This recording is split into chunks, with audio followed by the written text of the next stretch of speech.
Penerapan konsep perbandingan trigonometri pada segitiga siku-siku. Konsep perbandingan trigonometri itu dapat diterapkan dalam menyelesaikan masalah kontekstual. Nah, untuk lebih memahami penerapan konsep perbandingan trigonometri dalam menyelesaikan masalah kontekstual, cermati masalah berikut.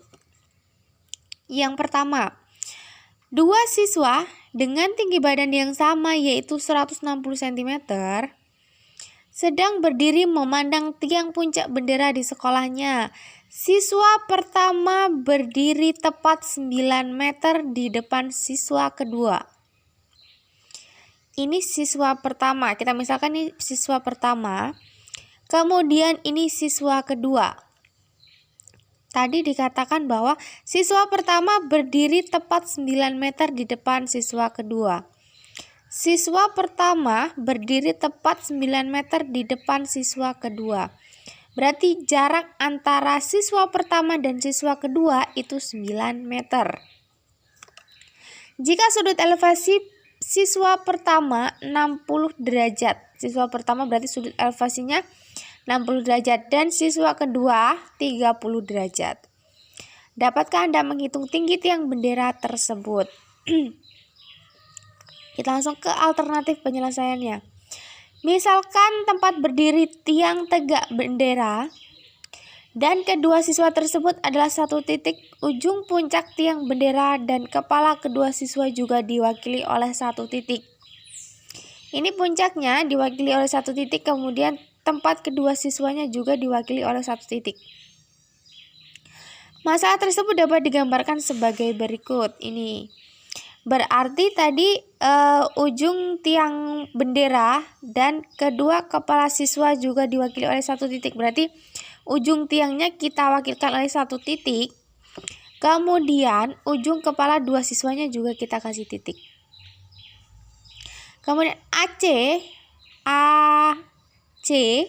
itu tinggi tiang bendera. Berarti dari A ke C ini adalah tinggi tiang bendera. Kemudian DG itu tinggi siswa pertama, yang ini. Kemudian EF adalah tinggi siswa kedua, yang ini. Siswa yang kedua. DE jarak kedua siswa. Berarti DE itu jarak kedua siswa atau antara ini dengan yang ini. Itu jaraknya. Kemudian berdasarkan gambar di atas diperoleh perbandingan. Yang pertama, ini adalah tangan karena letak sudut elevasinya di sini, berarti ini adalah tangan.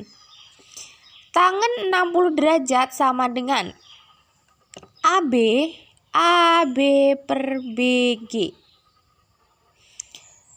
Maka kalau kita mau cari AB-nya, berarti AB kita keluarkan sama dengan BG.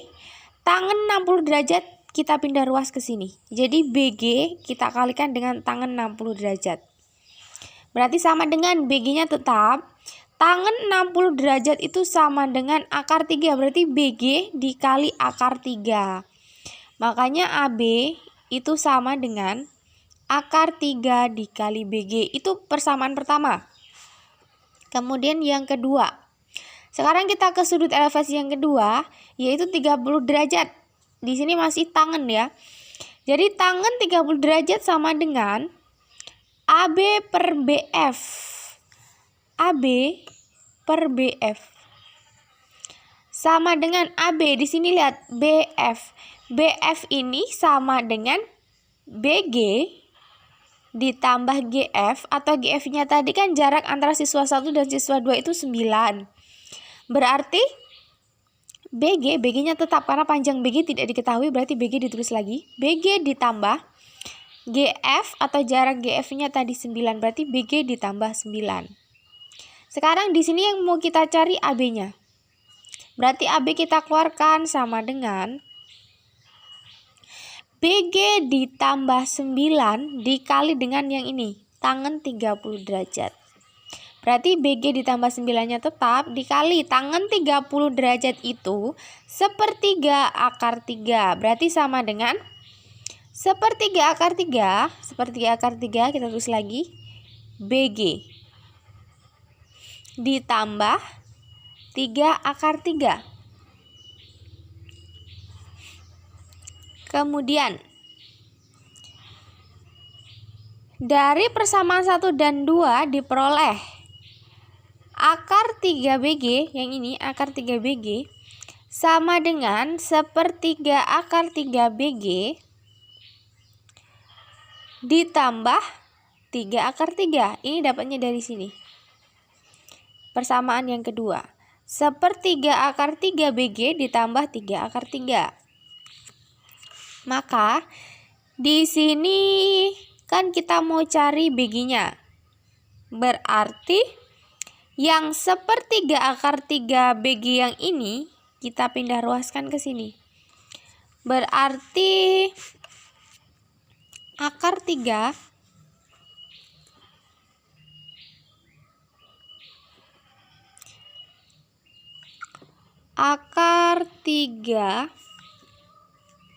BG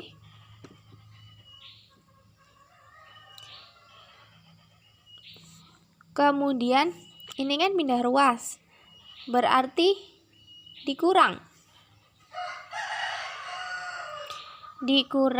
dengan yang ini 1/3 akar 3 dikurangi 1/3 akar 3 BG. Sekarang di sini kan ada 1. Sebenarnya ada 1 di sini. 1 yang di sini kita kurangkan dengan 1/3. Akar 3-nya kan sama. Berarti atau 1 itu sama dengan, karena ini 3, berarti kita samakan penyebutnya dulu. Jadi 1 itu kan 3/3. 3 bagi 3 itu 1. Kita kurangkan dengan 1/3. Akar 3-nya kita tulis lagi. Akar 3 BG-nya. BG. Berarti ini kan udah sama penyebut, berarti tinggal kita kurangkan 3 dikurangi 1 itu 2. Berarti 2/3 akar 3 BG. Nah, di sini 2/3 akar 3 BG sama dengan 3 akar 3-nya tetap di sini. Kemudian kita mau cari BG-nya. BG, berarti BG kita tuliskan lagi. 3/3 kita tuliskan lagi. Yang 2/3 akar 3 kita pindah ruaskan ke sini. Berarti dia berubah menjadi pembagian. Berarti BG sama dengan 3 akar 3 kita bagi dengan 2/3 akar 3. Kita ingat lagi sifat perkalian, pembagian. Berarti ini kan 3. Berarti sama aja dengan 3/1. 3 bagi 1, 3. Kemudian ini kan dibagi 2/3. Kalau mau menyelesaikan pembagian berarti kita rubah jadi perkalian, tetapi pembilang dan penyebutnya berubah posisi. Yang tadinya pembilang jadi penyebut, yang tadinya penyebut jadi pembilang. Kita tukar. Berarti 3/2. Yang tadinya 2/3 jadi 3/2. Berarti sama dengan 3 kali 3, 9. 1 kali 2, 2. Jadi 9/2. 9 bagi 2 sama dengan 4,5. Kemudian AB sama dengan, ini yang pertama AB. Ini AB. Itu kan sama dengan akar 3 BG. Berarti sama dengan akar 3. Tadi kita udah dapat BG-nya. Akar 3-nya yang dari sini tetap. Kita ke sini kan. Akar 3. Kemudian BG-nya kita ketahui tadi 4,5. Berarti sama dengan 4,5 akar 3. Atau sama dengan 7,8. Sekarang yang terakhir AC. Itu kan yang mau kita cari. Jarak antara tiang bendera dengan siswa. Berarti AC itu sama dengan, itu kan, AB ditambah BC. AB-nya tadi yang ini 7,8 kita tambahkan dengan BC. BC-nya tadi 1,6. Ini dari B ke C itu kan sama dengan F ke E. Berarti di sini 1,6. Berarti 7,8 ditambah 1,6 sama dengan 9,4. Itu untuk contoh soal yang pertama. Sekarang kita lanjut contoh soal yang kedua. Puncak suatu menara mercusuar yang tingginya 24 meter dapat dilihat dari sebuah kapal dengan sudut elevasi 30 derajat. Berapa jarak kapal tersebut dari menara? Kita misalkan ini adalah kapal, kemudian ini menaranya. Di sini sudut elevasinya 30 derajat. Berarti kalau kita buat segitiga, di sini sudut 30 derajatnya. Kemudian tinggi mercusuarnya tadi 24, berarti tingginya ini 24. Yang mau kita cari yang ini, jaraknya. Kemudian ini kan letak sudut elevasinya di sini berarti tangen. Tangen 30 derajat sama dengan 24 per D. 24 per D. Jadi kalau kita mau cari D sama dengan 24 di sini per tangan 30 derajatnya pindah ruas ke sini. Berarti 24-nya tetap, tangan 30 derajat itu sama dengan 1/3 akar 3. Berarti sama dengan 72 per akar 3. 24 kali 3, 24 kali 3 itu 72 per akar 3. Akar 3-nya tetap. Berarti sama dengan 72 kita bagikan lagi dengan 3. Berarti hasilnya 24 akar 3. Jadi jarak kapal dari menara adalah 24 akar 3 meter. Kemudian yang kedua, sebuah tiang bendera berada di atas sebuah gedung seperti gambar berikut. Ini bendera di atas sebuah gedung. Tiang tersebut dapat dilihat dari sebuah titik berjarak 4 meter dari dasar gedung. Jika tiang bendera bisa terlihat dengan sudut elevasi bawah 30 derajat dan 45 derajat, berapa tinggi tiang bendera tersebut? Berarti yang pertama, tinggi tiang bendera ini itu sama dengan tinggi puncak tiang bendera yang ini dikurangi tinggi puncak tiang bendera dikurangi dengan tinggi gedung. Tinggi gedungnya nanti kita cari. Kemudian yang pertama, tinggi puncak tiang bendera yang ini. Sudut elevasinya tadi yang pertama adalah 45 derajat. Berarti di sini tangan ya, posisi tangannya di sini. Berarti tangan 45 derajat sama dengan 1. Kemudian tangan 45 derajat sama dengan tinggi yang pertama per 4. Nih, kan tadi jaraknya 4 meter dari dasar gedung. Maka ini kan tangan 45 derajat tadi 1 sama dengan T1, tinggi puncak tiang bendera atau T1 per 4. Jadi kalau T1 sama dengan 4, kita ini satunya pindah ruas jadi per 1. Jadi 4 dibagi 1 itu 4.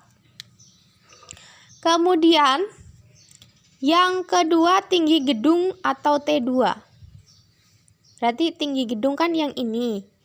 Yang ini berarti dia memakai yang ini, sudutnya yang ini 30 derajat. Berarti tangan 30 derajat sama dengan 1/2 akar 3, 1/3 akar 3. Kemudian tangan 30 berarti T2 atau tinggi gedung dibagi 4. 4-nya tadi jaraknya 4 meter. Berarti tangan 30 derajat tadi 1/3 akar 3, kita tulis 1/3 akar 3 sama dengan T2 per 4. Jadi kalau kita mau cari T2-nya berarti 4/3 akar 3.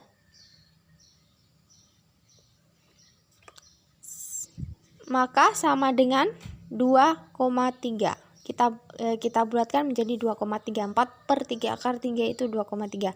Kemudian tinggi tiang bendera itu T1 dikurangi T2 sama dengan T1 nya tadi 4, kita kurangkan dengan T2 nya itu 2,3, berarti 1,7. Jadi tinggi tiang benderanya adalah 1,7.